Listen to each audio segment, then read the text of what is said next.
Hello, I'm Gregor Sprague. This is What Else Is On, the show on the Elsiners Network where we talk about the past week in TV shows. I don't think any of us have seen movies, so we're going to skip movies until next week. But joining me as always is Corey Scott. Corey, how you doing? I'm doing well, Greg. How are you doing this week? I'm doing pretty good. The big news this week is, hey, The Martian's coming out, and I'm going to go see it on opening day after I get out of work. That's pretty intense. I don't usually like to do opening day viewings of movies in the theater because I hate people. I haven't done an opening day viewing in 10, 12 years, I want to say. I want to say, I think maybe Star Wars Episode 1 was the last one, or something like that. Oh, that would put me off, too. No, it wasn't that. It was just not having money and all that stuff, and then being like, oh, hey, we can go later and have the whole theater to ourselves besides one person who wants to sit right behind you. Well, if you had saved that money and invested it into a savings account with interest rates what they have been, you would not be able to go to a movie today with what you have. So, yeah. But anyways, there's not really too much news to talk about. So instead, we are going to jump right into the TV shows, and the fall TV has kicked off, where me and Corey have seen a lot of it. We're going to hit some of them that we liked the most or found interesting or whatever. Or just some of them that we watched. Yes, yeah. Starting off with the TV adaptation of a movie that's both produced by Bradley Cooper. I don't know what the movie was, but the TV show is produced by Bradley Cooper. This is the TV show on CBS called Limitless, and it stars Evan, who is not here, could tell me, because I just know him from Greek and then last year's Manhattan Love Story that no one loved. Yeah, he was in Manhattan Love Story, which I always said that there were two shows there that could be pretty good shows, but they didn't make sense together. I also saw him in, I want to say it was the first horror movie that I reviewed over on the Podcast of Terror, the Slenderman one that we did.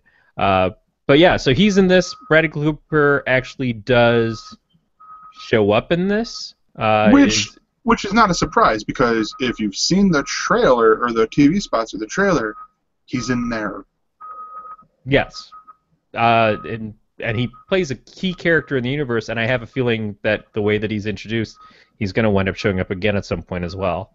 Can I just say, I mean, I know I've seen stuff with Bradley Cooper in it, but between this and I rewatched the A-Team movie on Sunday on FXX, I've never noticed his eyes before. I always thought he was an okay-looking dude, but when you look into his eyes, guy's kind of stunning. Just gotta say, I see it, ladies. Why everybody was drooling over him a few years ago when he was in the Hangover movies and stuff, and whatever else he's done. I haven't seen a lot of that stuff, but he looked pretty good. Yeah. So, anyways, the premise of the show is it's I think it's the same premise of the movie. Beatmaster will have to back me up, or you'll have to back me up, because I haven't seen the movie. I haven't seen the movie at all, and I kind of had an interest in it, but it wasn't like a super I have to see this thing. In fact, I'm sure it came out on Netflix and then disappeared again in the time that since it came out. But it does have, what else it reminds me of is the premise that they were going to do a CW adaptation of a comic character from DC called Our Man, who takes a pill called Miraclo and uses it to gain sort of like super soldier abilities for an hour at a time. This is basically a guy who takes this pill and it unlocks all the potential in his brain, which is also close to the Hunter Rose character from Grendel, but that's something else. Yeah, but so he takes this pill called NZT. I always want to say NZT because I watch British TV shows, and basically in anywhere that speaks English that's not America, they say Z instead of Z. Because they're wacky. Because it's less confusing. Because you say like what, C and CT? No, and Z. Oh, that's true. Yeah. But anyways, getting sidetracked. And when he does it, when he takes it, he has the full potential of his mind. And I'm using air quotes because science is saying that the whole you only use 10% of your mind is bullcrap, complete and utter total bullcrap. Right. Um, But they don't really describe it as such in this. yeah, They unlock the potential by refiring the neurons and doing all this other stuff, and it's still technobabble, it's and sort it's of like still probably utter bullshit. But at least it wasn't the Lucy thing of yeah, humans only use 10% of their brain, which again is what they used for the explanation, I think, of Deathstroke in the DC comics, and what they used for Hunter Rose in mhm. Grendel. And the whole thing, like he takes it, and then he has a better understanding of how the world works and all this stuff, and the And has sort of eidetic memory where he yeah, remembers anything that he's ever read or watched as far as like documentaries and things. which is interesting because with me for that part, because it almost seems like he might have had it. It's just it wasn't, or like we all might have it. It's just we don't remember everything exactly. Yeah, it's like if you wander through a bookstore and you open a book and you just scan through a couple of pages really fast, you're of course not going to retain that information, but it's not that you didn't actually see it, it's just that it becomes useless to you, so you pass it on. And this is like everything that you've ever looked at, even sideways glanced at, you kind of instantly remember, and you can utilize it. Again, it's a little ridiculous, but it's taking into account that we're going for something that's a little ridiculous to create a character that can do wondrous things that we can hinge the show on. Yeah, and so he takes the pill and starts finding out all these things. Like he figures out a way to cure his dad of this terminal illness. He figures out that there is like his friend who gave him the drug was in some shady crap or whatever, and so he's like, and so like he dies or something like that, and then they're trying to figure out. He's sitting there trying to figure out because he The sort of drug gets blamed. is not widely known. It's not something like people are picking up on the street. It was developed by jointly between the CIA and the FBI Yeah, to basically make what are essentially super soldiers, except of the mind. And somebody else is out there reproducing it. This guy, a couple of people who work at his firm have gotten a hold of it. He's supplying it to a couple other people, hmm and it's improved their ability and how they work and made them all pretty rich at their jobs. He gives one to the main character because they're friends, and he's trying to help him through a tough spot because they've been friends. And then he's murdered essentially for his stash of the drug for the NZT. yeah, And our guy goes in there, of course, finds the body, gets mistaken for the killer, and has to go to clear his name while also trying to find the murderer, which is sort of the same thing, and wanting to save his father, who's got a disease that nobody seems to be able to diagnose. yeah. And this is where we're getting more of a review instead of the summary. I actually enjoyed the show. I mean, without seeing the TV, without seeing the movie, I felt like this covered everything pretty well to where I understand the drug. I like the internal monologue because to me this is one of the things that I hope they continue on, because this to me seems logical. Like if you are a very smart person like this, that you would sit there and you would talk things out because you know that like it helps you or whatever, sort of thing. And it does help move the plot along a little bit, but I see it working more organically than just, oh hey, this moves the plot along. It also Sort of. connects you to the character, which Yeah. is necessary in something like this. I mean, it's another one of the shows where it's about the smartest guy in the room solving crimes or solving the problem of the week. So it's House, it's Sherlock Holmes, it's The Mentalist. There's a lot of shows like this. There are shows Mhm. that are still on TV that are like this. but it connects us to him in a way that most of the other guys that are in these shows are standoffish. They're assholes. They're not just the smartest guys in the room, but they know they're the smartest guys in the room, and they act like it, and they treat everybody else like they're morons. This guy is used to not being a winner. He has had no place sort of in life. He has had no direction, and this pill came along and gave him direction. It's never that he was a bad guy. He was just kind of a guy who wasn't driven to great things, and he felt like a disappointment. And what's nice is that even feeling that way, his dad, his relationship to his father is kind of explained in this. His dad always still made him feel like a good guy, and his dad kind of cuts him a little bit at the point where he wants to go and help him while he's sick. And his dad, like, not trying to be mean, is just honest. He goes, "But what are you gonna do? What are you gonna bring that is actually going to make a difference and help us at this point in time? You know, other than just be around." And it does a very good job of explaining why he needs this. You know, why he loves his dad so much as well, and why he needs a direction in life, and it makes him relatable. Whereas you watch Sherlock's funny as hell, but he's a jerk. He's Sheldon on The Big Bang Theory. He's House. All of these people are kind of like, they're just, I walk in and I make everybody else feel like crap because I'm pointing out all the things that they missed. This guy is, yes, going to have a lot of that where he walks in and he sees the things that other people are missing, but I don't know that his character is going to come across in the same way. And the internal monologue thing works really well for detective shows like the classic noir stuff, or even when you go back to like Veronica Mars. She did the monologue stuff, and I think it's part of what made the character so believable and relatable for the viewer.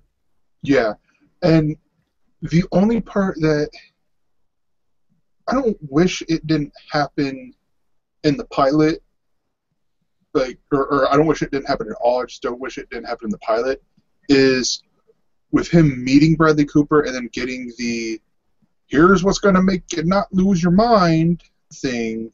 Or die. Yeah, or die. It's like, because then it just sort of seems like, oh, this is the thing that's going to keep him going, and it just makes him become that smart jerk as opposed to he wakes up every day, takes a pill, and he gets to enjoy the benefits of it without having the disadvantages that are supposed to go along with it. But it does explain why they let him continue to use it. Yeah. They don't know, the CIA that he winds up going to work for don't know that he's getting something that keeps him from getting sick like everybody else did who were tested with the pills. They just know that he doesn't, that he seems perfectly healthy when he takes it. It does give a secondary action as to how he has to stay on path and how he's going to have to eventually do things to help Bradley Cooper's character. Bradley Cooper is a senator in this. And there he makes a joke like, well, you know, I hear you're going to be president soon. He's like, no, I don't know that I want to do that because, you know, being a senator is a really easy gig. Being president would be hard and work. It does seem like they can do things later on to take that away from him, to put him in danger by, like, oh no, tomorrow you're going to be sick because you haven't had a shot in a while and we're not going to be there to give you one. But then it becomes, well, then he dies soon. I get it. I think you're right. It was very cut and dry as to how that part was supposed to be such a big deal, and then all of a sudden it's resolved. But it also paints the picture of there's someone else out there who is more prevalent on this than he is. So he's still, like, not top dog. He's always got someone to answer to. But still, I mean, don't you think that could have been something that happened later on? It could have. I mean, do I like the idea of watching a show that is kind of like, I don't know if you ever watched the old Ultraman series. I watched it as a kid in the 70s. Ultraman... I think I might have seen, like, repeats or something. Yeah, so what would happen is Ultraman would he was this guy, he was part of this science team or whatever, and then he would turn into Ultraman, have all these powers, be the giant guy fighting the people in like the Godzilla costumes, fight for a little bit, and then all of a sudden his power would start to run out and he'd have to take off and fly into the sun to keep himself from exploding or dying or whatever. So if we have to keep watching a show where the guy takes a pill, does okay, and then feels sick and feels like he's going to die for half the episode until he gets to have his next pill the next day, I don't know if that's going to be all that interesting in the long run. It's like I don't want to keep seeing the guy go through withdrawals every Yeah. single episode.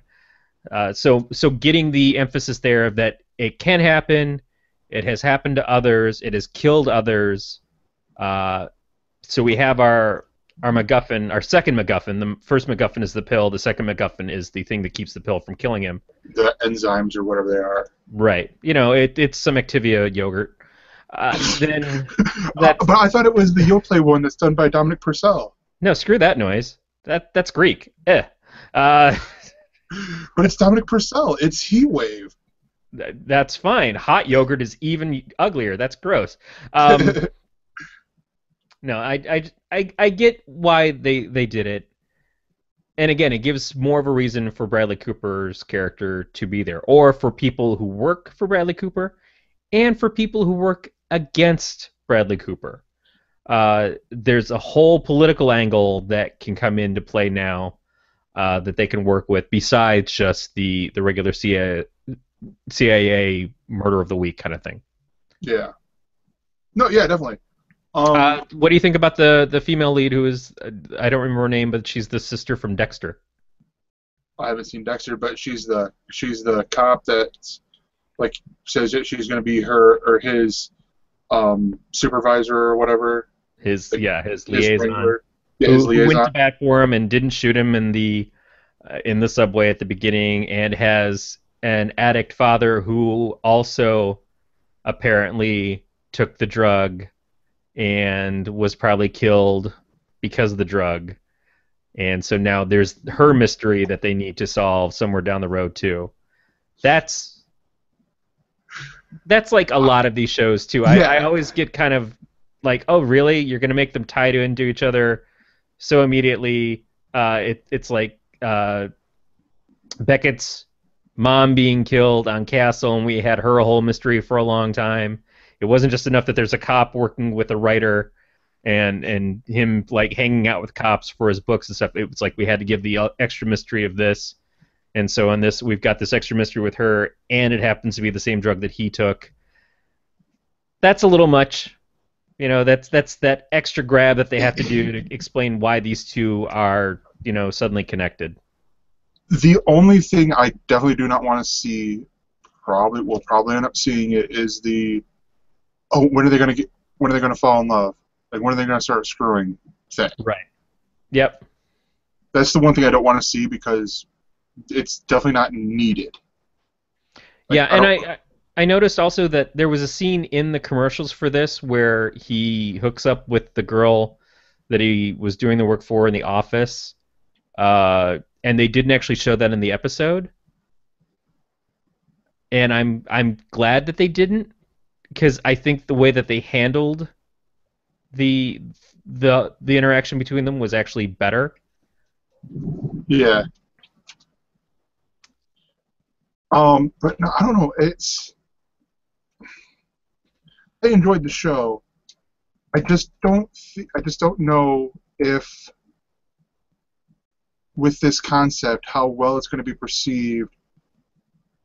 As to me, it basically screams a clever way of being a procedural. That's CBS. Well, yeah. CBS is just procedural after procedural after procedural. That's their niche market. That's all they do. Here's the thing, though. Are these fans of the movie, or people who are interested in this because there is that that sci-fi angle are they going to want to watch this and then or something like that? Well, let's put it this way. Are you interested in watching Lucifer over on Fox this season? Touche. Touche. Yeah. So, I mean, that's the thing. Procedurals are interesting shows because the plot, it's simple, but it is something that at least it gets you from A to B to C week after week. Now, how they're handled, it could be the characters. It could be the non-emphasis on the characters. That's why I like CSI when it first started, was because it wasn't about the characters. It was about the crimes and the evidence and showing us how those things could be solved. This we're already talking about. It's a more charming version of Sherlock Holmes. I already don't watch whatever the Sherlock Holmes is on CBS. Elementary. Yeah, I don't watch that show because I didn't really like the way the characters interacted with each other. I didn't like the acting. Yeah. So I skipped over it. I watched The Mentalist even though it was stupid because I thought that the characters were fun. I thought that Patrick Jane as a character was fun and had at least a quirkier asshole than some of the other things. I liked House because House had such great interactions between the characters. So, but there's plenty of these that I skip. I don't watch the NCIS stuff, and those are procedurals. I couldn't stand any of the other CSIs besides the main one. Certainly not Cyber. But so many drama shows are procedurals. Yeah. It's just a fact. It's the easy in show that keeps happening. Even Scorpion's a procedural. It's just a procedural with an action theme and nerds running the house. So I guess that it's just one more of those shows. Does it deserve to be around in a already heavy pile of these things? We'll see. The first episode was at least fun. Yeah, no, definitely. So next, let's go to the Muppets. Let's switch gears, go to the Muppets. Because this is really the kickoff for ABC's comedies this year. Because it airs Tuesdays at 8 p.m. On ABC, which I think, to be honest, like without spoiling anything, I think ABC has finally found the combination of shows to air on Tuesdays. With Fresh Off the Boat, the Goldbergs could have worked over there too, but they needed to fill a spot on Wednesdays, so they brought that over with Suburgatory leaving. And then they struggled with like that show Selfie, and I think Manhattan Love Story was also on ABC. Mm-hmm. And so now with the Muppets and Fresh Off the Boat, this is actually a really good pairing. Actually, really good pairing if you include Marvel's Agents of S.H.I.E.L.D. Debuting this week, because it's the whole Disney-owned things, and then something based off of a book by a cook in the middle. I mean, everything is essentially Disney-owned. You could definitely say that Modern Family is a Disney-owned property because it seems like they tie Disney in there whenever they can, and then they take those actors and they put them over into Disney specials whenever they can. Well, yeah. No, I think a bigger tie-in between the two would be Rookie Lindholm. Yeah, or that. Yeah. Premier episodes. Yeah. And replaced an actress in the Muppets episode. There was an actress that was used in the commercials for it, where Fozzie was dating the human girl and meeting her parents. They had shot it with one actress who had been also on the Big Bang Theory, like Rookie Lindholm has, and completely reshot it with someone else for some reason, which I didn't quite understand. I think we talked about this in the after show last week, because we recorded on Tuesday. I think that might have been because everything that they showed us, or a lot of the stuff that they showed us in the TV spots, was that 20-minute stuff that was like the proof of concept. Right. Yeah, and so that was like what was okay to do because the actors or actresses signed the release saying, yeah, I just think that Ricky's probably got some sort of deal with Disney. And she's somewhere in their like bank of actors, and they want to develop something with her. that could be it Which too. I would say do that. Yeah. Absolutely do that. And then Get bring her over face Kate out there more Micucci for good because measure. she's been showing up. I first saw her on uh, Pulling Daisies. That was the Pushing first time Daisies. that Pushing Daisies. Yeah. Uh, and she was great on that. And I was like, oh, who's this actress? Aaron and I were both talking about her at that point in time. So that would let's put her on our radar. Yeah. As far as the Muppets, controversial show, isn't it? Is it? Wait, hold on. Was this the people who made it a controversy? Is this the same people who were like, oh, Lucifer, it's about the devil? Well, there was a million moms, 10 million moms, 100 million moms. It doesn't matter because they can't count. They definitely put up a stink about it. But we expect that from them. That just makes it like, oh, well, then I have to watch it.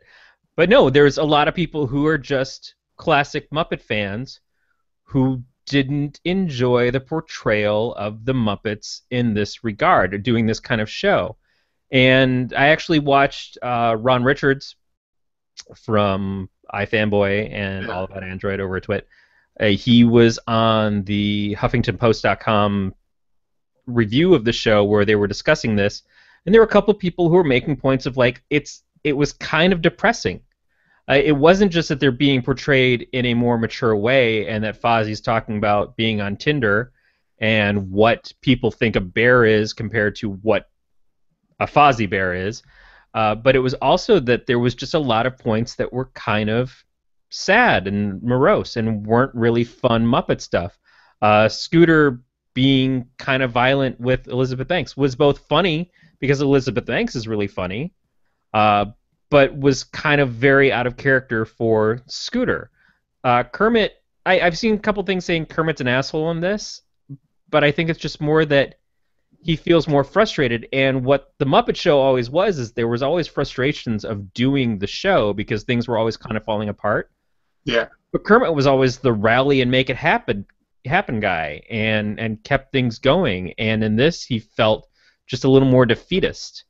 And I don't know if that's because of how they're portraying his relationship with Piggy or if it's just that's how they're writing the characters.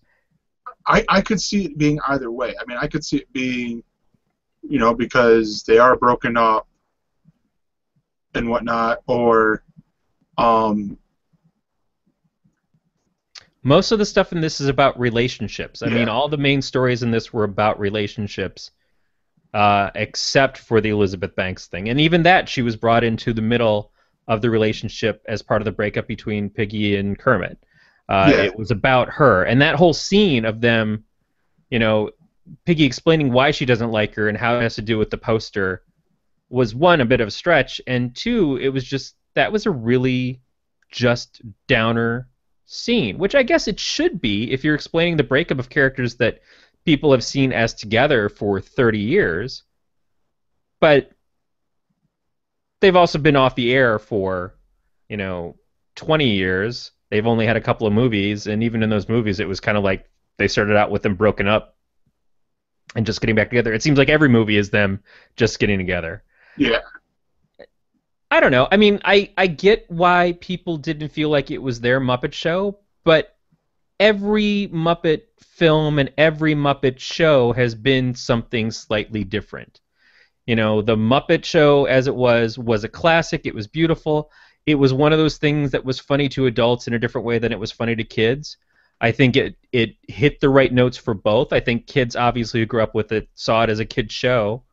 Mm-hmm. But I know that if you go back now and you watch it, you get the different feelings and jokes out of it. And yeah, I think it's perceived that it's changed to an older audience now, but I think kids would probably watch this and still potentially find it funny if it was funnier.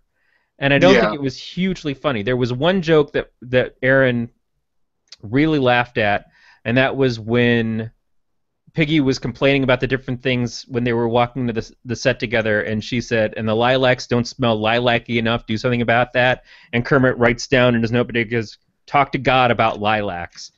And that, yeah, that was the biggest laugh of the episode to us. Yeah. But it's the pilot. You know, we've classically said that pilots aren't necessarily the best that a show has to offer. They're the one to set the groundwork and help you know what you're tuning in for the next week. It was also pilot where most of the jokes were revealed to us in the commercials for it, in the preview for it. So who knows? I'm anxious to see what tomorrow's episode brings. Hmm. If it changes things up, if it involves more of the other Muppets a little bit, and if it changes the storylines to not just be about breakups and relationships. Yeah, I mean, I enjoyed the show. I really enjoyed it. I didn't see a lot of the problems that all the people were doing because I mean, maybe I was just sitting there engrossed in the story that was unfolding. And yeah, a lot of the jokes were in the TV spots and all the stuff leading up to the show, but that's become very, very commonplace.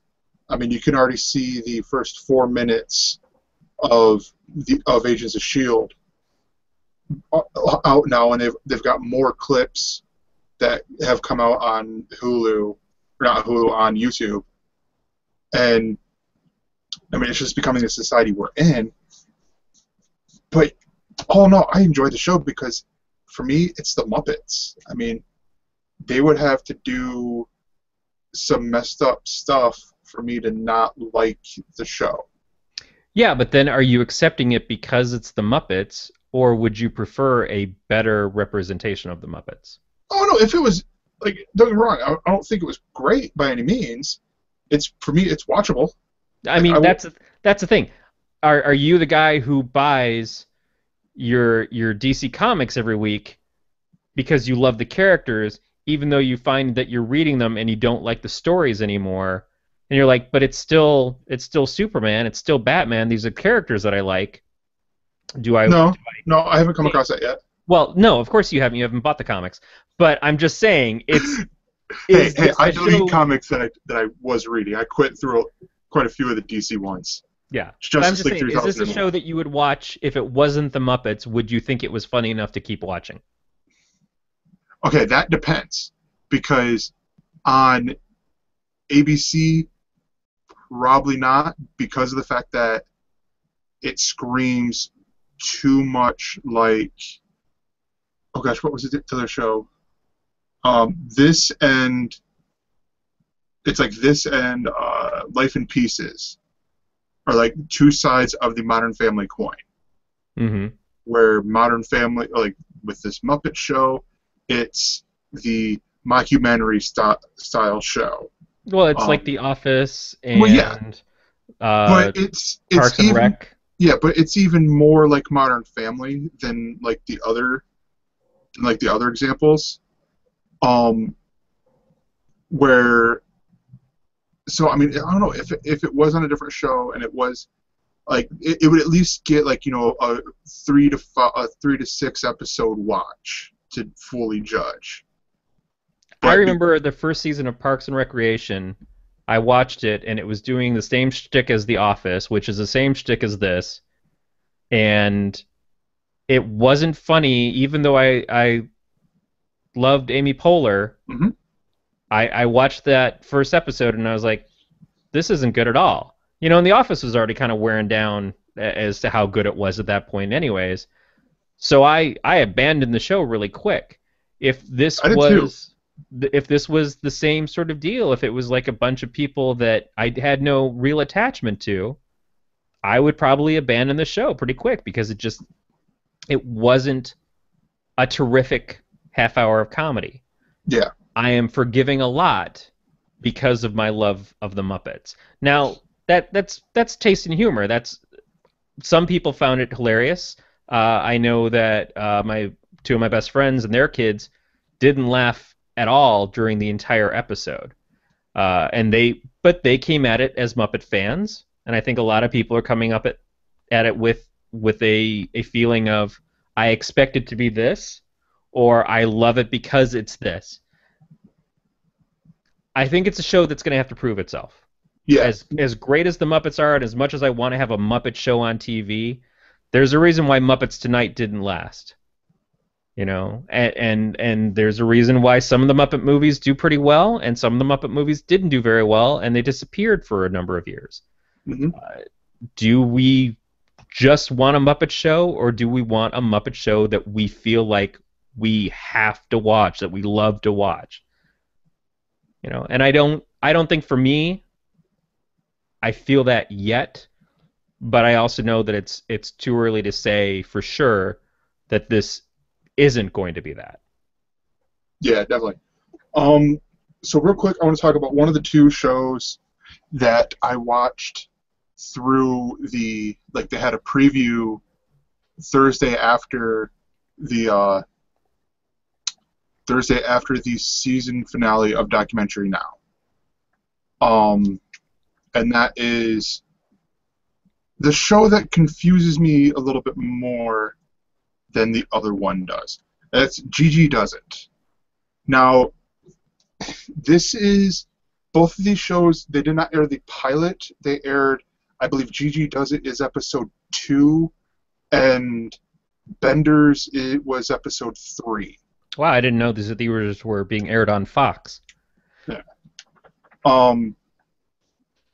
But Gigi Does It is it's in that fake reality show style, like Review with Andy Daly, at least I think, because I cannot tell, and there's no Wikipedia page, no IMDb page on Gigi Does It yet about who is this Gigi Rocky Blues, whatever her name is, actor, like if it's a guy playing her or what. Like, it has me thrown a little bit.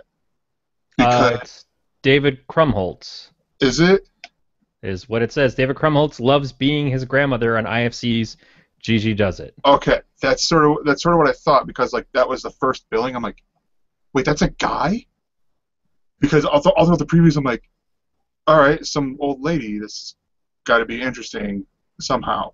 Not it's a guy playing his grandma essentially.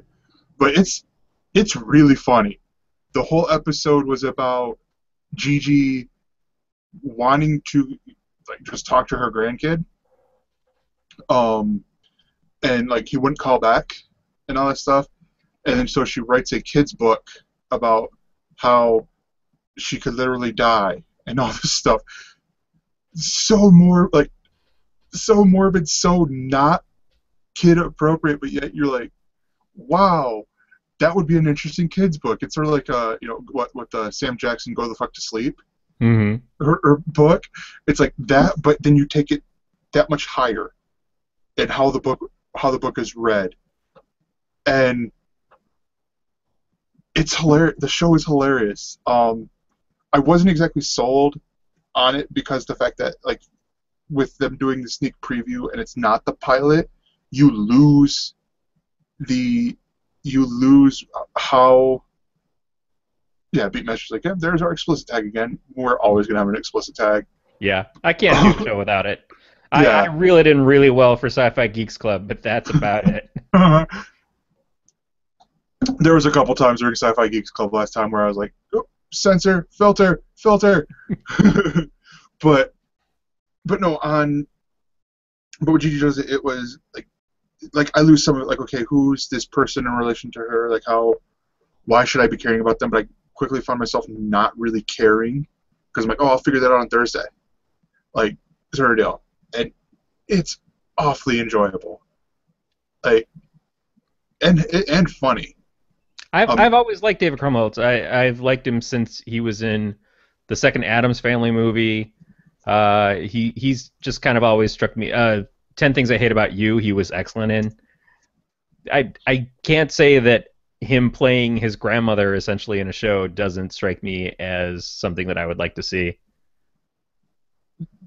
This is interesting because I didn't know who David Krumholtz was until I did the search too and saw that. But holy crap, he can get a high laugh. Good. Because the character breaks into it quite a bit. That I'm like, good God, that's a guy. That is now it's like, oh, that's a guy. How did he do that? How he's very talented. I enjoy the show, and if you like David Krumholtz from LSF, you will enjoy the show even more probably. So let's break out starts and stops. Because I have on Comedy Central right now, and they have in the corner how long until the Daily Show with Trevor Noah. I'm like, well, that's how much longer I have. But no, so starts and stops. We're gonna start off with the Netflix, the things premiering on Netflix and Amazon Prime, because both of those came out. Some movies that are coming out on the 1st over on Amazon Prime. You have Eternal Sunshine of the Spotless Mind, The Fly, March of the Penguins, Pee-wee's Big Adventure, The Secret Garden. All those are on the 1st. The only TV shows that they have are American Horror Story Freak Show. Their original Red Oaks comes out on the 9th. And then Curious George season 9 is at the 28th. Yeah, and you can see an actual steal away from Netflix with the Pee-wee's Big Adventure. That's disappearing from Netflix at the same time that it's going over to Amazon Prime. Yeah. The other one that interested me that is on Amazon Prime is While We're Young. Like, I remember hearing about that show. Sorry, Beatmaster has informed us that the draft is ready over at diamondclub.tv/forum, and I will get into that later. But then over at Netflix, we have the 2nd season of Reign. iZombie, the 1st season, comes out on the 6th. They also get American Horror Story Freak Show. The Flash, basically everything leading up. I think you get like a week. You get like a week for the CW shows like Flash and Arrow. I think a little bit longer for iZombie. No, Flash season 1 says it's coming out to Netflix on the 6th. That's the night that the Flash is supposed to premiere the new season on CW. So you get that day. Yeah, you get that day. Binge through the whole thing. Just call in sick. Just go, I'm sick, and then do the same thing for Arrow because it's the next day. Purge through on Arrow season 3. Yeah. Some other ones, Hemlock Grove, come out on the 23rd. Tremors 5, Bloodline, which apparently, is it a made-for-Netflix movie, or is it just that it was made so recently and it's gone right to Netflix? Because it's a 2015 film. Probably the Netflix decided to pick it up because there's enough of a reason to bring it over or something. One for my mom is the Mr. Peabody and Sherman Show, which is a Netflix original. That's coming out on the 9th. Oh, that's right. They are doing the show. I forgot about that. And I'm trying to find any movies or stuff, but nothing's really. Lazarus comes out the 14th. Anthony Jeselnik has a stand-up special on the 16th. Yeah, that's really it that I can see. So now on to regular starts and stops. Starting with Tuesday, September 29th, at 8:30 on Fox, you have the series premiere of The Grinder. There's also the other show starring John Stamos. You could watch that one too if you want. 9 p.m. on ABC, you have the 3rd season premiere of Marvel's Agents of S.H.I.E.L.D. And on E, you have the 4th season finale of Total Divas. On Wednesday, on CBS at 9 p.m., you have the 11th season premiere of Criminal Minds. And then at 10 p.m. on NBC, you have the 3rd season premiere of Chicago PD, and CBS has the series premiere of Code Black. You're going to hear a lot of series premieres. I'm just warning you. Thursday, October 1st, at 8 p.m. on Fox, you have the 11th season premiere of Bones. 9 p.m. on NBC, you have the 3rd season premiere of The Blacklist. At 10 p.m., like I mentioned before, I'll actually talk about the show later. At 10 p.m. on IFC, you have the series premiere of Benders. Sci-Fi has the second season finale of Dominion. And then at 10:30 p.m., you have on FX the second season finale at a special time of Married. Friday, October 2nd, as I could have mentioned before, but at 3:01 a.m. on Netflix, you have the special presentation, Angela Johnson, Not Fancy. And then at 8:31 on ABC is the series premiere of Dr. Ken. Hopefully, ABC finally finds a show that will pair nicely with Last Man Standing. God, that is the worst thing you could say to somebody. Hey, you pair nicely with a Tim Allen sitcom. Well, but here's the thing. Christella did it for me last year. Like, that was like, okay, it's great pairing and all that stuff. Christella got canceled. Yeah, so I still don't see it as a compliment. Well, either then be more popular to where Last Man Standing gets canceled or whatever. However you want to look at it. Something that will be right before Shark Tank that will not get canceled. Can it happen? It seems, since no other channels have any new programming on Friday nights anymore, I mean, except NBC tried with Constantine, but I'm looking at the schedule now, and it seems like Friday nights is just rehashes from earlier in the week. Mm-hmm.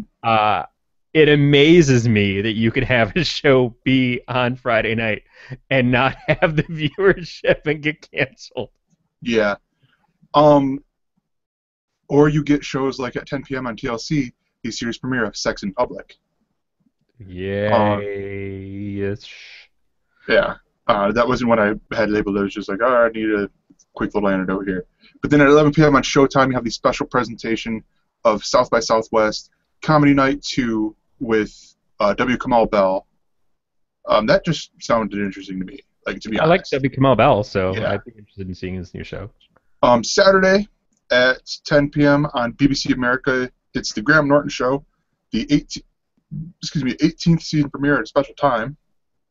And then at 11:29 on NBC, it's the 41st season premiere of SNL with Miley Cyrus. Like everything about that except for Miley Cyrus. And then on Sunday at 8 p.m. on PBS, you have the series premiere of Home Fires. CBS has the second season premiere of Madam Secretary. 9 p.m. on Food Network, you have the fifth season premiere of Halloween Wars. HBO has the second season premiere of The Leftovers. 10 p.m. on FX, you have the second season finale of The Strain. And PBS has the series premiere of The Widower. Along with a whole bunch of other stuff. But if you want to find it, you click our show notes.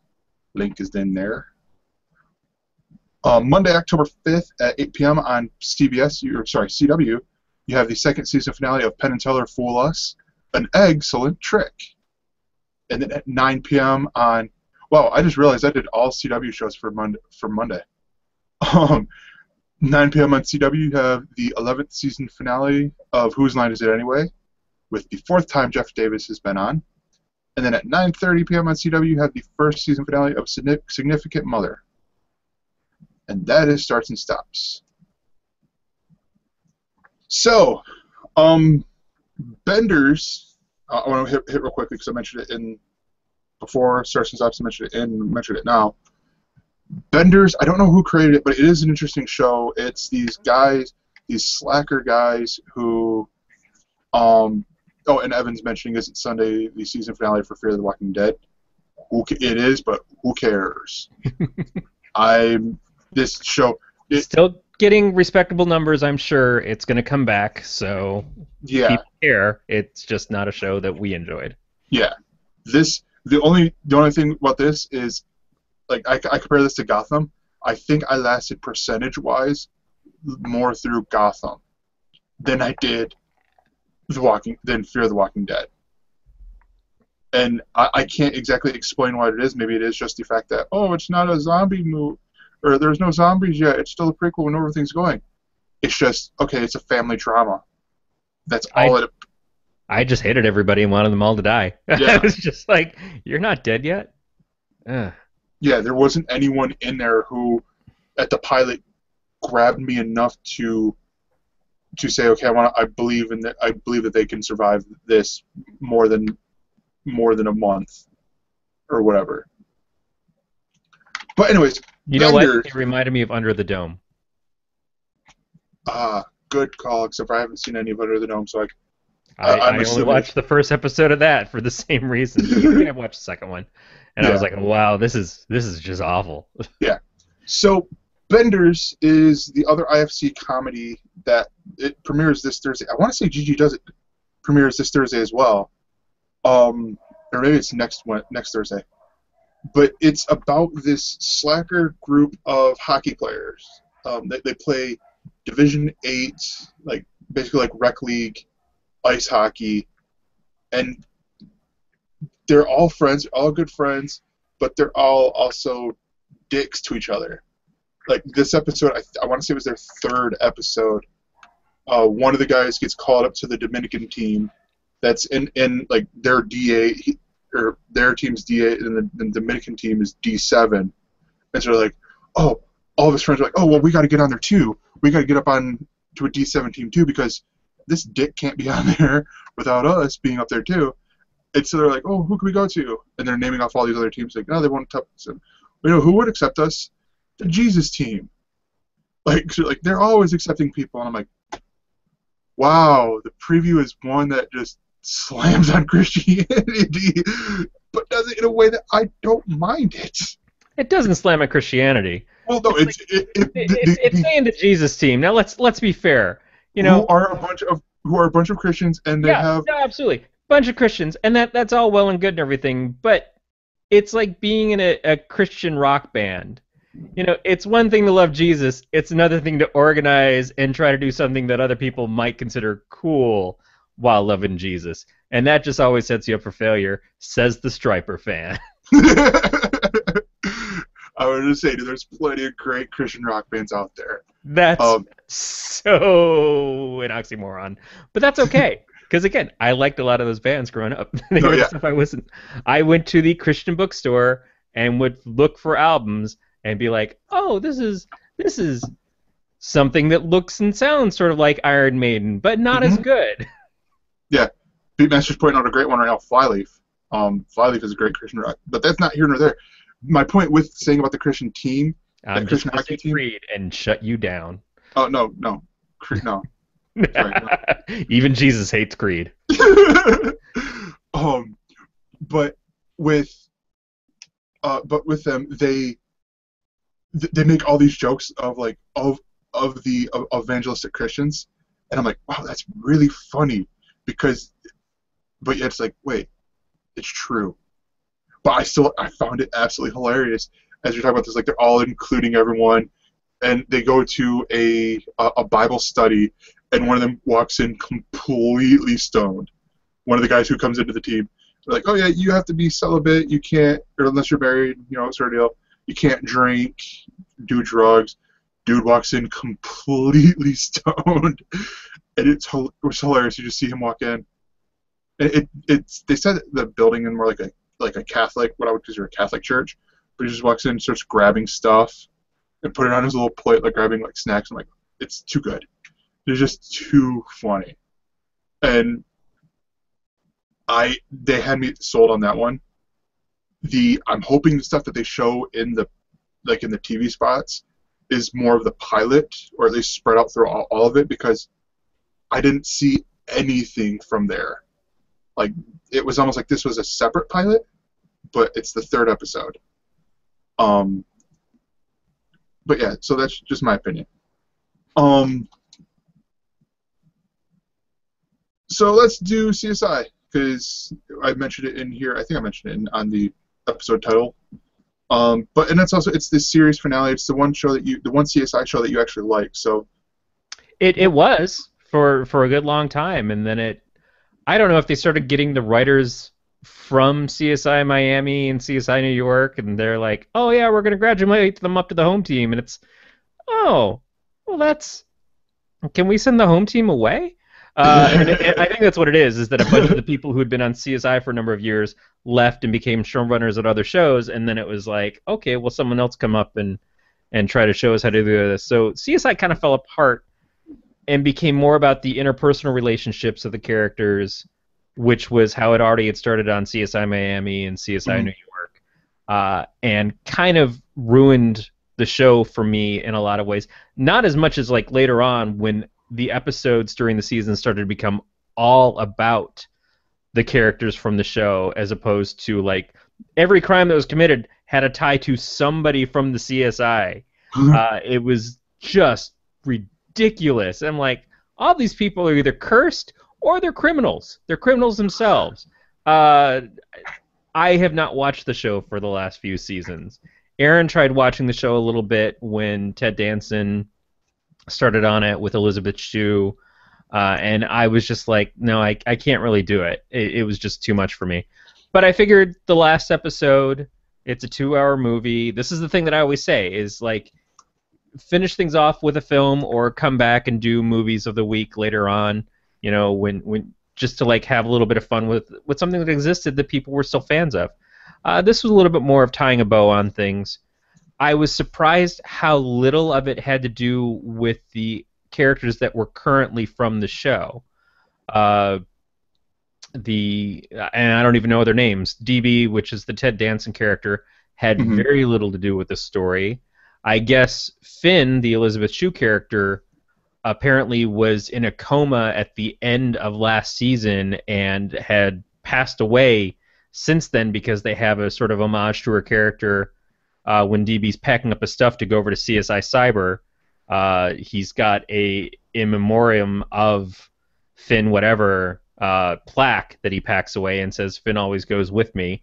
So yeah, and I guess that wasn't even explained to a lot of people. It was just something that was a little throwaway thing in the midst of this episode, why you won't see her next season or any of the following seasons on CSI Cyber. Eckley's daughter, who's been on the show for a while, had very little. Greg, who's been on there since the beginning. Nick wasn't on the episode at all, and Warwick, of course, is dead. So it was Grissom and Sarah mostly, and Lady Heather, because they had to bring her back for the 10th time and make the episode about Lady Heather, which I guess, in all things considered, was the way to get Grissom back into the fold for the episode, is involving her because he was the Lady Heather expert. It couldn't be something with bugs. It had to do something with BSDM. Or BDSM. I can never keep those straight.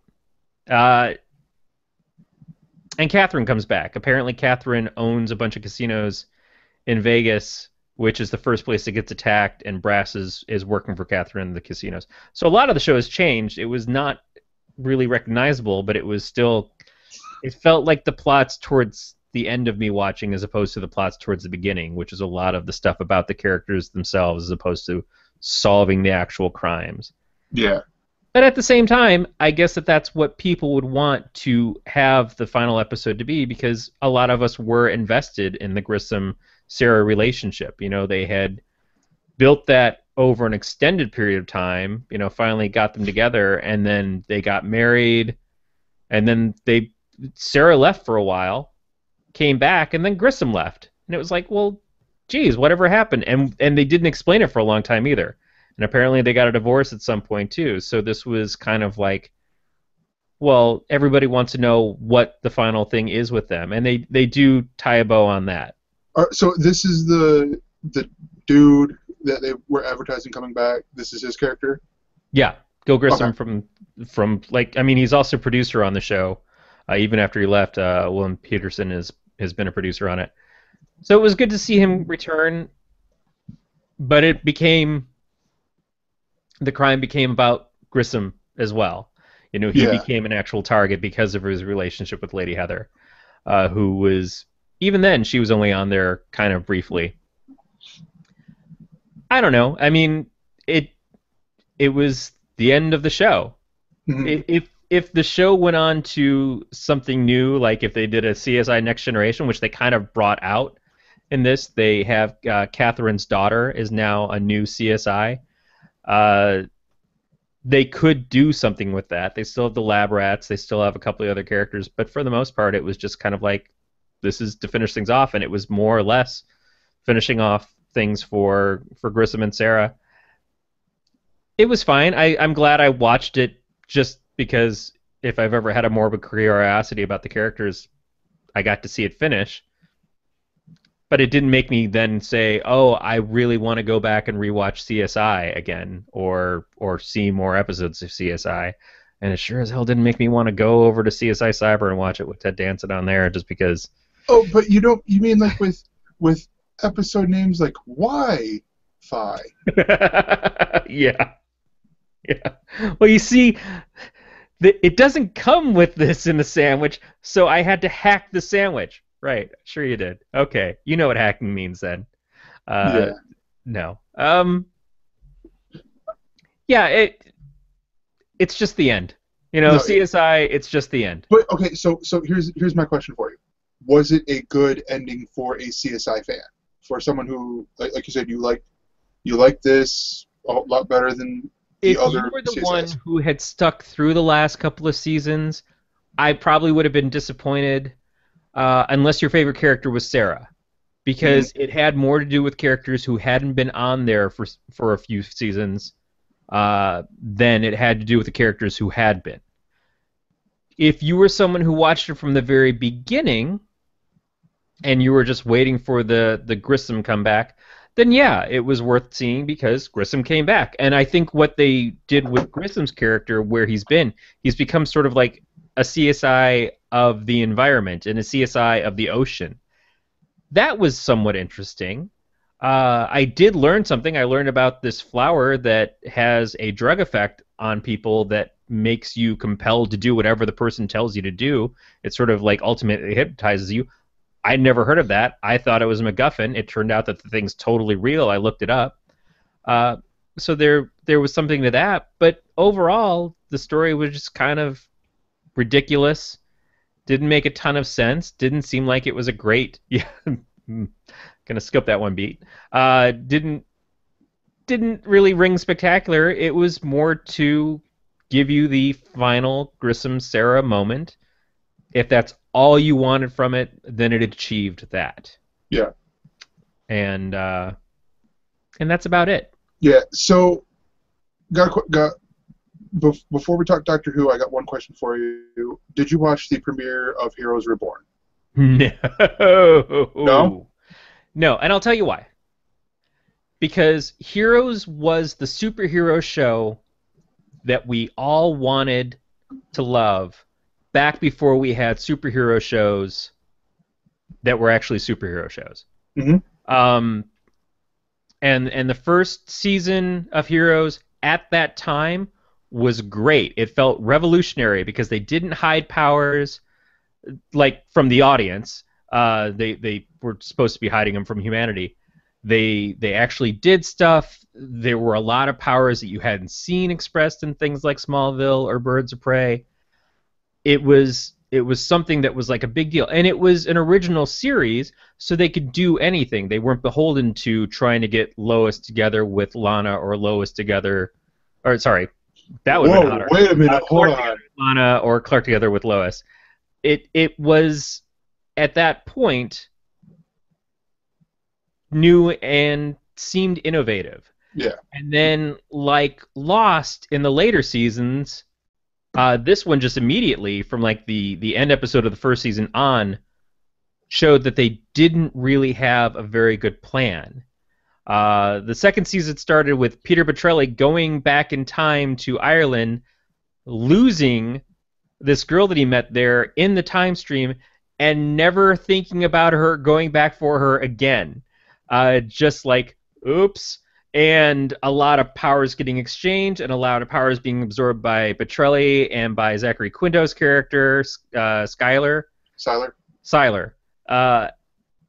And just got so dumb very quickly that there wasn't anything in this world that I was interested in going back for. And as soon as I heard that music in the background of the commercials, and seeing the horn-rimmed glasses guy standing there against the green screen backdrop again, I was like, no. Thank you, but no. That's understandable. Um, I do think you're missing out a little bit on the show, which is understandable. It's up to you. You do what you want. Um, but at the same time, excuse me. But at that same time, here you it is good for what it is. I mean, picking up it's picking up after um, Heroes ended. It's picking up sometime afterwards. There's one I was watching, SourceFed Nerd. They did their superhero roundup where they talked about Heroes and they talked about Gotham, and there are people going, well, where's Claire? And one of the hosts goes, oh, she's up in Nashville. Yeah. And I'm like, that'd be a great joke, but it'd be a little on the nose. And I guess Claire does have a cameo in one of the episodes, which is weird because when I'm watching it, and I was watching this at my grandma's house while I was on Friday as I was helping her paint the baby crib for my sister's kid who's coming in just over a month or two, something like that. And so I'm sitting there helping, doing this while I'm painting. She's like, are you watching your show or are you painting? I'm like, I'm painting and watching the show at the same time. It's like, it just depends on what's going on. But I still enjoyed the show. I mean, Yeah, but you're just also admitting that you enjoyed the show while you were sucking in paint fumes. No, so I'm sorry. It was well ventilated. I think that you're. No, you were well ventilated. No, it was a well ventilated area, and and to be honest, it was more like I'd sit there and focus in on a little bit where the plot wasn't there wasn't a lot of action or something where I could more hear it. And so I'm sitting there focusing on the painting. So it was all touch up stuff for the crib, and then when the big action stuff was going, I'm like, okay, let's watch, and then stuff like that. But it was also towards the end of the episode, and I was more watching the show than painting, sort of deal. But it is really good. There are some weak points still. The samurai girl is a little bit of the weaker on story because it seems like really you would like Katana girl. Like there wouldn't be some things that would just logically happen to you when you're living in this house that looks awesome and from like 50 years in the future. But overall, if you liked Heroes, you'll like Heroes Reborn. Yeah, but at what point of liking Heroes? Because I liked Heroes until I hated it. I think if you like the first season, to be honest, because I think what they're setting up with is they're setting up the anthology stuff with this. Like if it gets good enough ratings throughout, then they'll get another arc because they did the whole thing of Volume 1, entitling it, and then they had the chapter episode names with Brave New Day and Odessa. But this seems to me like it'd be more of that anthology stuff, like American Horror Story, and I think Glee had that for the start, and then quickly abandoned it. And it's so I feel like it could work, especially with NBC where they do have some holes still in their lineup that will not be filled by comedy on Thursday night because they're going drama on Thursdays now. Let's talk real quick about Doctor Who, because we're not going to talk every week about Doctor Who, but because this was the continuation of the premiere, I feel like it's sort of important. So Corey, how bad did you hate Doctor Who? Hate is a strong word. I know it is. And I haven't hated Doctor Who yet. I've been annoyed by Doctor Who. I see a potential in Doctor Who that I think a lot of people see, and maybe a lot of people have seen fulfilled. Mm-hmm. But I haven't felt that it's been fulfilled for a long time. So when I see them do things like basically rip off the Emperor and Darth Vader from Star Wars, including the lines, let me look upon it with my own eyes kind of lines, Mm-hmm. I get a little annoyed. When I see them, Bill and Ted's time fix themselves at the end of the episode, like, oh, because of this one thing happening, I'll go back in time to this point to make sure that it happens. I feel like for a show that's based around a time traveler, you could have tried a little harder. Flip side of it is that there was some good character moments between the Doctor and Darvos, the actors. Yeah. There was some good moments between Missy and Clara, the actresses. Uh, I felt that there was a lot of cheats. There was the usual Moffat cheats. So they got disintegrated in the last episode, but then of course they're alive at the beginning of this episode. Uh, Thanks Davros to the vortex does manipulator. the aha, I fooled you the whole time to the doctor, and the doctor's like, oh no, I'm dying and stuff.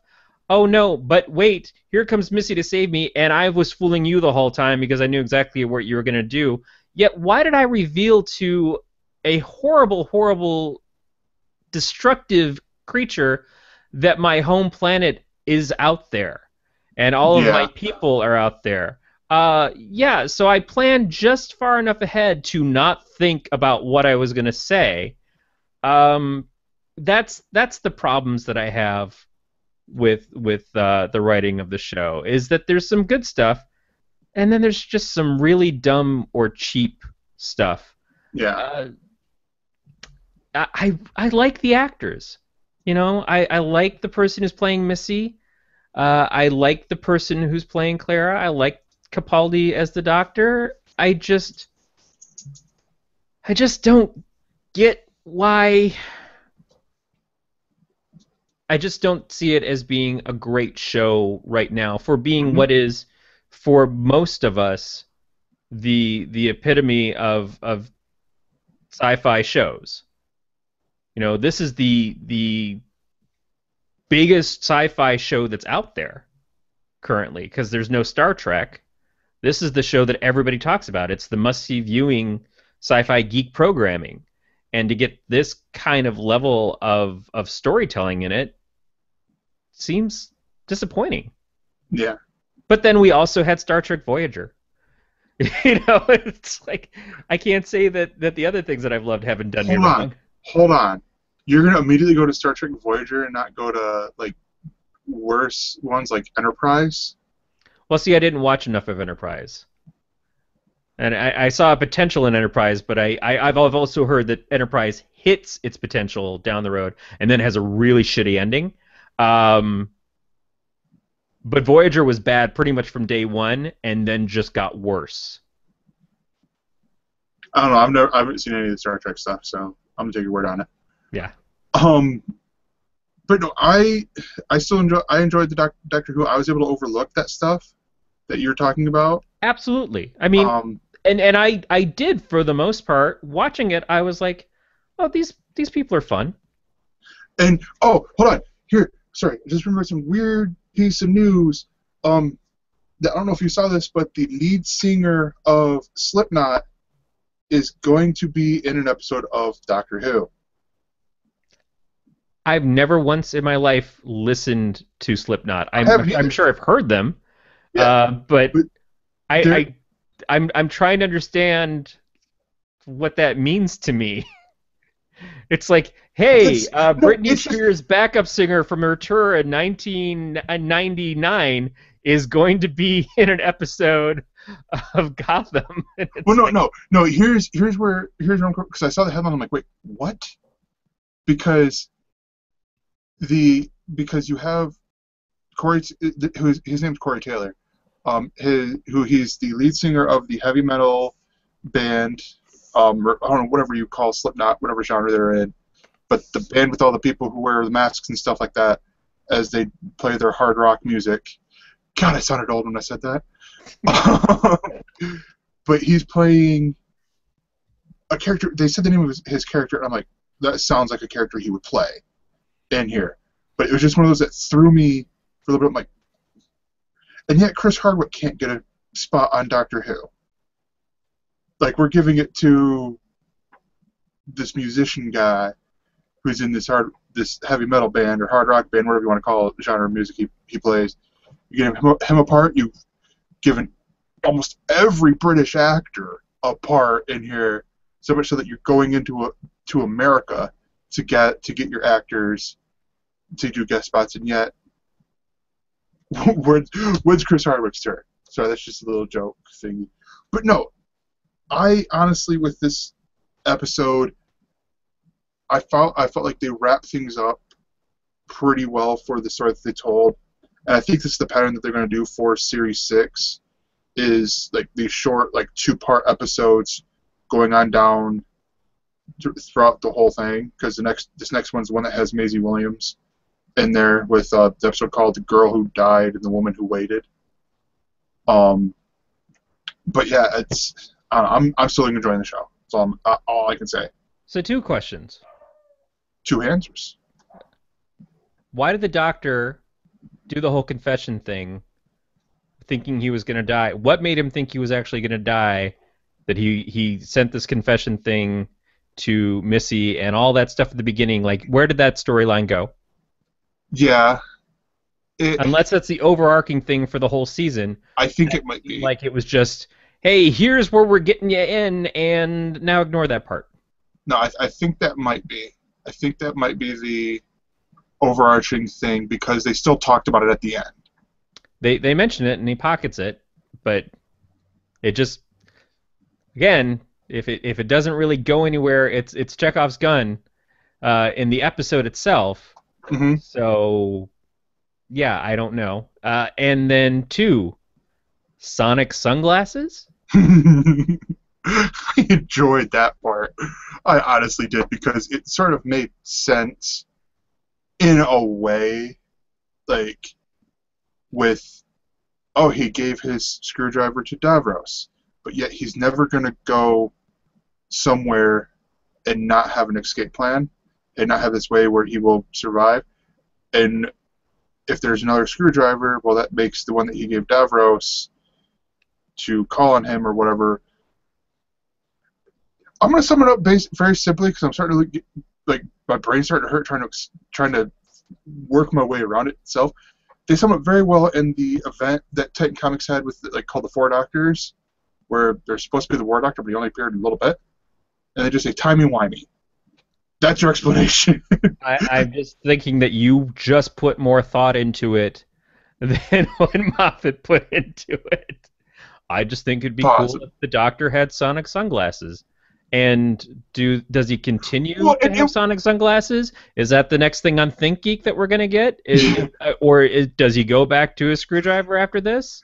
No, are we just going to see the Doctor with sunglasses on and hope we get to see the eyebrows that he's supposedly known for now by Missy? Yes. Which was, again, a cute moment. Cute moment at the beginning where she's choosing which Doctor to tell the story with, and they have a couple of the other Doctors kind of represented there, and then they wind up with him. Very cute. You know, there's a charm that Moffat does that is good. Yeah. You know, is it enough? You know, I saw someone sum it up, I think over on What Used to Be Topless Robot. They said, you know, Moffat isn't interested in the stories anymore. He's interested in, look at all my cool characters and the Doctor who's here too. Yeah. I felt like, oh yeah, I see that. And I don't mind the Doctor, you know, taking the second chair to some of the other characters, because the Doctor is consistent. The Doctor is always the Doctor. And when we get a new Doctor, we should explore a little bit more about who he is. And we had to go through a growth period with Capaldi's Doctor to see who he was going to turn out to be. Mm-hmm.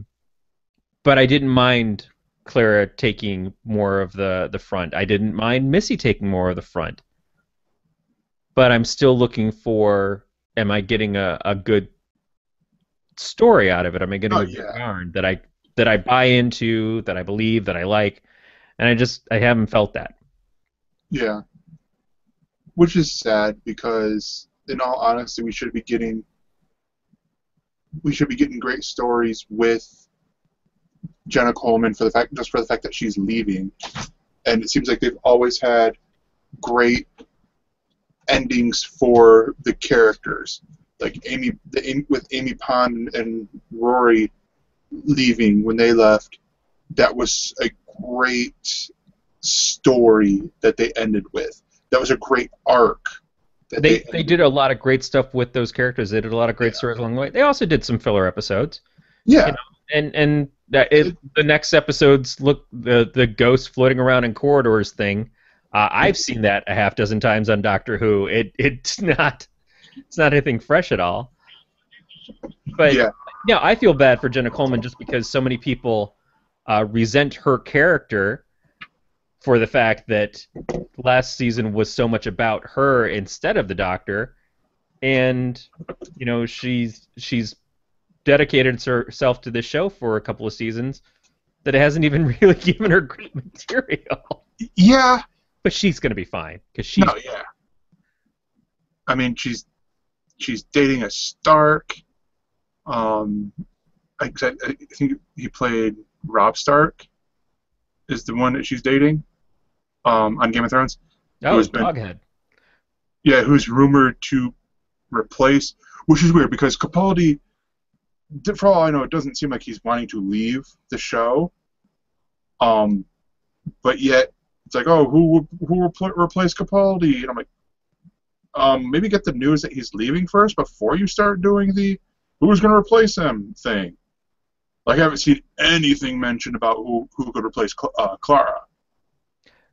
Yeah, but that's constantly the things. That's like, so today I saw a story about rumors for the iPhone 7 when the iPhone 6 is still freshly warm and probably going to explode because of battery problems in people's hands. And people are always like, oh, you just gave us this, so what's the next thing coming down the road? Yeah. Capaldi's your new Doctor. He ain't a woman, is he? He's not black, so you still haven't done those things yet, guys. Get on it. Make us happy. And I'm not again, but I don't think I've ever said this. I'm not against a female Doctor Who. I'm not against a black Doctor Who or any of that stuff, because I think that could be incredibly interesting. I think that's what the groundwork of Missy being the new Master is sort of like laying out there, is like, let's see how people react to this first, and let's show them that maybe it can happen. But it is funny that nobody is satisfied with what they have. They're always looking, what's next? Yeah. And that's not unusual. It's like sitting there at dinner and just getting your appetizer and anxiously awaiting dessert. Yeah. Well, I think on that note, we're going to have to end. And so you can find more about us by following us on Twitter at ElseNerds. You can like our Facebook page at facebook.elsenerds.com. Easiest way to get there. Or you can do the whole thing, find all of our stuff at elsenerds.com. You can send us mail at elsenerds.com. Get sent right to me and Corey through the magic of the internet. And leave us comments. Like, tell Corey why he's completely wrong on Doctor Who. Tell me why I'm an idiot for some of the things I say. I want to use Corey's as an I love that we can't be right in either case. No, yeah. Or tell us what we should be watching. Even there, that's an even better one. Like, hey, so what are some things we should check out? And we record What Else Is On almost on every Monday night at 9:30 p.m. Eastern, 6:30 p.m. Western. It's all just varied on times with work and with Podcast of Terror, which is a great segue into the next part of, have you heard of the Galactic Netcasts? You probably have, because they're a lot more popular than us, but they do such great shows like the Sci-Fi Geeks Club, This Week with Andy Weir, and Brad and Essa, Dave, Matt, and the winner of the Beyond the Podcast with Andy Weir contest, and other shows like the Alien Invasion, Galactic Gaming News, which is a net bite, Weird World Weekly, Adventure Party, this other show that's done by my co-host called Podcast of Terror, where Yeah, a they little. talked about Scream Queens. We talked about the pilot of Screen Queens. I pushed that one on Matt, so that is coming up. I don't know if it's the next episode that'll be released tomorrow. That may be our news episode, so it might be the following week that we talk about that. But we go into it for the full episode. It is the subject matter, and I made Matt watch Glee with stabbings. Yeah. but no, okay. But in all seriousness, what season of Glee are we talking here? We talking first season of Glee or end? Listen to the show. But I ain't got time to podcast. But no, I'm trying to think of the other shows that they do. And that is a tease. That's a great job there, Corey. But they do a whole bunch of other things. There's talks of a comic book show that will be happening when I get off my lazy butt. And such other wonderful things as the Net Bites sections with Galactic Gaming News, S-Words, Who News, which does an interesting thing. Daryl is going to be reviewing each and every episode for Who News. I would love to hear a counterpoint to the arguments that I made, or maybe the arguments you made, depending on how Daryl liked the show. Yeah. So I'm looking forward to that one. And it's only a shame that Daryl lives in the country because he doesn't get good internet, so he never does anything live. So, yeah, that's the unfortunate part.